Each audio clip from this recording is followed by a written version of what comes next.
ചപ്പാത്തിക്കും അപ്പത്തിനൊക്കെ പറ്റിയ നല്ലൊരു വെജിറ്റബിൾ കറിയുടെ റെസിപ്പിയാണ്. അതിനായിട്ട് കുതിർത്ത് വെച്ചിട്ടുള്ള ഗ്രീൻ പീസ് കഴുകി വൃത്തിയാക്കി കുക്കറിലേക്ക് ഇട്ട് ഉപ്പും വെള്ളവും മഞ്ഞളും ഇട്ടിട്ട് ഒന്ന് വേവിക്കാനായിട്ട് വെക്കാം. ഒരൊറ്റ ഒരു വിസില മതി. അതിനുശേഷം അതിലേക്ക് പച്ചക്കറികൾ ചേർത്ത് കൊടുക്കാം.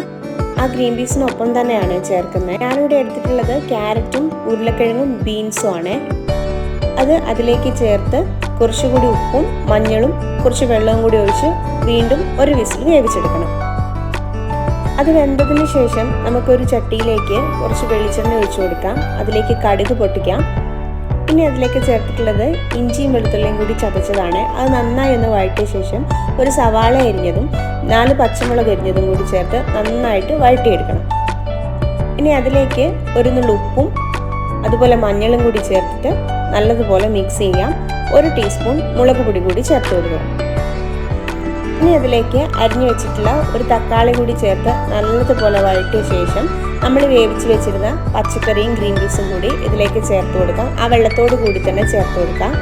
നന്നായി ഒന്ന് ഇളക്കിയ ശേഷം അതിലേക്ക് ഒരു 1/2 ടീസ്പൂൺ ചിക്കൻ മസാലയും 1 ടീസ്പൂൺ കുരുമുളക് പൊടിയും കറിവേപ്പിലയും മല്ലിയിലയും കൂടി ചേർത്ത് നല്ലതുപോലെ ഒന്ന് ഇളക്കി കൊടുക്കാം.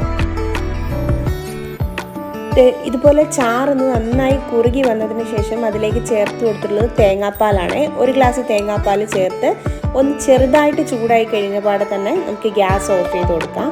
ഇനി അതിലേക്ക് ഞാൻ ചേർത്തിട്ടുള്ളത് ഗരം മസാലയാണ്.